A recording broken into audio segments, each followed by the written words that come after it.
Hi, hello, good morning. Welcome to our channel. Shrimp says hello. Basically, do you want to explain the premise or shall I? I think you should. Basically, we're going to ask 4 questions from 4 different categories, which essentially means 4 opportunities for connection. Delightful. We encourage you to answer the questions in the comments and then also submit your ideas for questions and categories. Our categories last week are hard. I feel like they're hard to top. It's okay. Do you have anything that you want to add, honey? Not as of yet. Let's pause for a sip. Tiff made homemade vanilla syrup for our oat milk lattes. I gave you like 3 pumps. 3 pumps? Yeah. Okay. Without further ado. It's because you had a sugar. It is. I was just thinking that. Donut, so everything I genuinely am going to pause for a second because I feel like I need to eat a piece of cheese. I'm not even kidding you. Nope, still can't taste it. Are you ready to hear the categories? Yep. Excellent. Excited. Category 1, complex biographies. Category 2, gay panic. I already know you're going to pick that one. Category 3, into me I see. So, intimacy. Category 4, fanfic. You may choose. So excited. And choose gay panic. Okay. This one's pretty simple. Who or what was your gay awakening?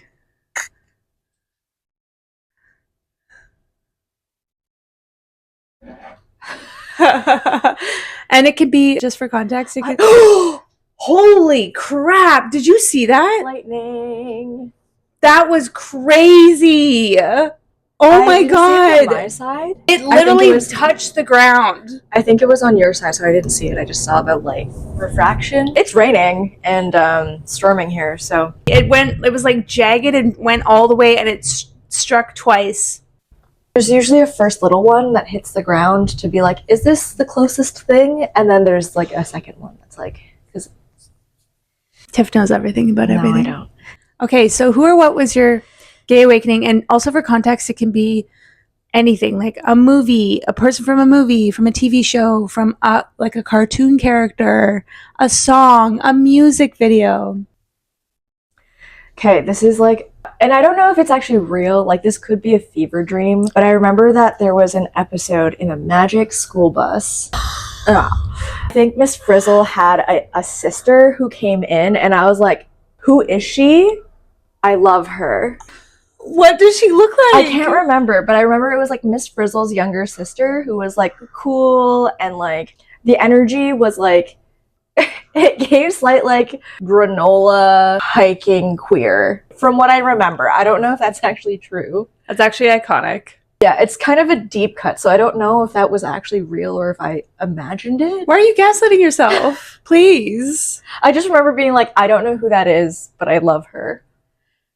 That is the last thing I expected you to say, but simultaneously, it's so much better than anything I expected you to say. What did you expect me to say?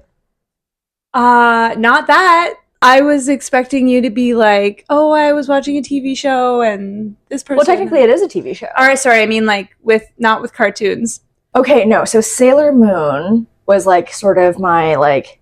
I was like, I should have known I was queer, yes, but B, I should have known I was probably a little non-binary, just because like, whenever we did like make believe, play pretend on the school ground as children, I always played tuxedo mask.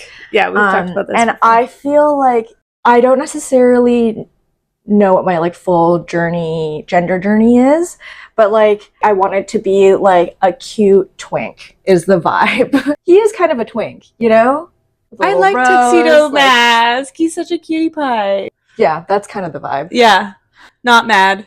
Someone was like, why do you always play tuxedo mask? And I was like, because why do I? I'm like, I would like to be adored by these other people, and I also want to swoop in with a rose and help out. If that's not your Leo moon talking, I am obsessed. This was inspired by my friend Jem, who told me that her gay awakening was the Pussycat Dolls Buttons video. We What about you, my love? love her for that. Wait, that's not how the game goes. But I would like to know, and I'm sure other people would also want to know. Okay, but for context, like I grew up in the church and I believed that I was straight. So it's hard because I have a very different story or a very similar story. I mean, I don't know. It's hard to pinpoint this because I didn't know I was gay, really, at all. And sometimes I still struggle with, it's like it's imprinted on my brain, and I'll be somewhere at an event or something and I'll think like, oh, there's so many queer people here, like I'm a straight person. It's so strange. Well, compat is so real. Do you want some water, love? Yeah, I have water right here. But I would say, just off the top of my head, I just returned from Bible camp and much music was on and my mom was making dinner upstairs and I flipped it on and I was downstairs by myself and it was Slave for You by Britney Spears. And I literally was like, I mean, everything. This glistening skin, the underwear over the jeans. I literally was like, yeah, so probably that, because also Britney Spears is iconic, please. That's my answer. On to the next. Choose one for me. We're going to pick complex biographies. If your life could be explained in a movie title, what would it be? I don't know yet. I feel like if your life thus far could be explained in a movie title, what would it be? I feel like I would want it to be a little tongue-in-cheek. Definitely. But I don't know if I have like the copy skills to come up with something immediately off the cuff. Okay, this can be one. I mean, all the questions are for you guys. You guys. All the questions are for everyone. So please provide your answer in the comments. Even when I was writing this, I thought, I don't know. This might be a thinker question for all of us. Yeah, I think a story about someone's life can be represented in so many different ways. And I feel like I would almost not want like a proper biography. Like I would want it to be like, no, something funny. Inspired by, but also make it kind of sci-fi and weird. Like, so I mean like a movie title that already exists is what I mean.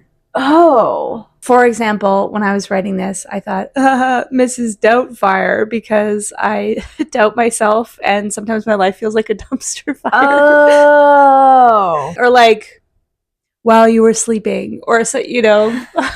While you were sleeping. Like, that's a weird one. Or I'm a twin, so like It Takes Two. Ha ha ha. I'm blanking on movie titles. I know. Okay, this will be a thinking one. Okay, my immediate thought, which is like very Scorpio, is like V for Vendetta. You said what you said. I know, but isn't that with Amber Valletta? No, it's Natalie Portman. Is it Natalie Portman? Yeah. V for Vendetta is so period. But it's funny because I don't actually think I'm vindictive. Oh no, you think I'm vindictive. Not out of every single movie. I'm like, nah. It Takes Two. Tiff's like V for Vendetta. I think because it was a very like formative movie. I've never seen it.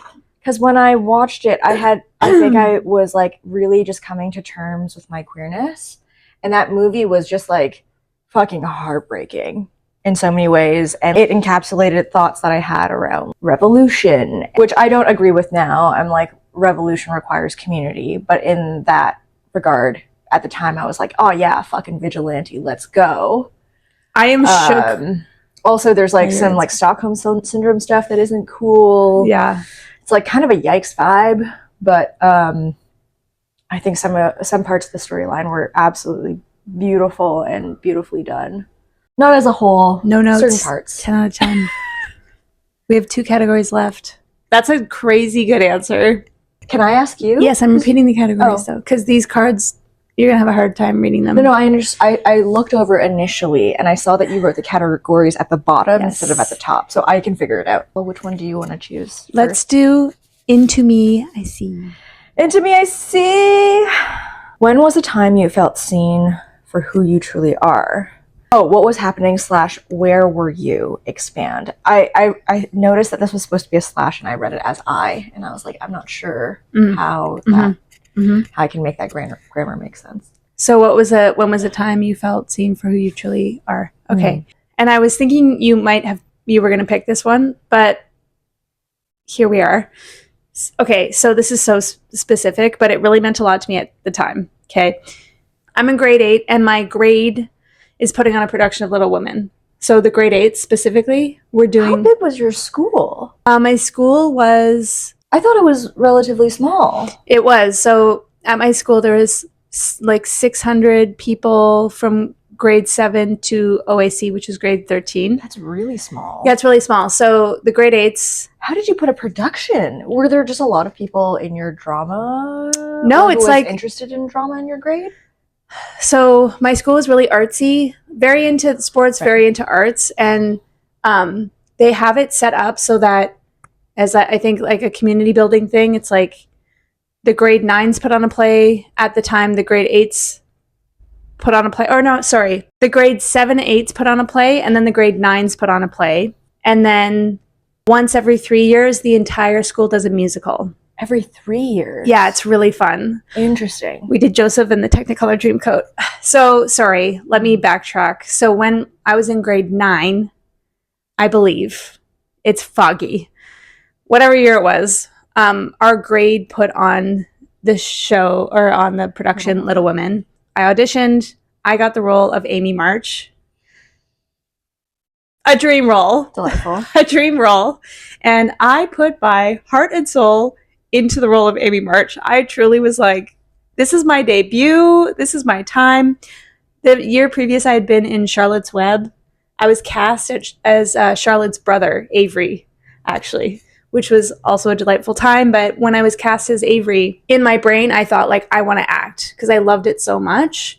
So when I got the role of Amy March in Little Women, it really reiterated my love of acting. And it was something that I wanted to explore more. So we had 3 production nights or something, and I was really proud of my performance, but I was really involved in acting, but my parents never came to shows, which is a whole separate podcast altogether, or a series altogether. So I would often feel so proud of my performance, but then I would be feeling like really alone after. And it's tough, right? Because you want your parents to be there, you want your siblings to be there. My brother was in the show as well. So on the last production night, I am just standing around after, like, in my stage makeup and regular clothes. I don't know where my brother is. I don't know where, like, my mom's not there. And my friend's dad, Mr. McIver, that was his name. He came up to me and he said, Kayla, you were amazing. And I said, thank you so much. And he said, no, truly, that was such a great performance. You should go into acting. And I said, really? And he said, yeah, you have a gift. I think you should definitely pursue it. And I said, thank you so much. And then he just walked away. And I, like, held on to that. I did graduate. I was in a few more plays at school. And then I did go into theater initially. But yeah, it felt really nice because I felt like I did a good job, but then no one else was affirming me. And then he came up and he said exactly what I needed to hear. And all these years later, I still think about it. Yeah. That was really long. I'm sorry. Oh, there's nothing to apologize for. I think it's just so important to be affirmed in something that, like, and genuinely so. Like, not someone who's blowing smoke up your ass. It's like genuinely someone who cares, who's like, I see this in you. Yeah. It was honestly so nice. And also because with the McIver family, I was friends with, they had 2 daughters, and one of the daughters was in my grade. So I was at her house often, but her mom always picked us up. And I had really never met her dad, like maybe in passing once or twice. So it meant even more because he wasn't saying it because he was like, oh, I know you and I want to encourage you. I think he was just like, genuinely, I think your performance was really good. Yeah. Thanks, Mr. McIver. Okay, next.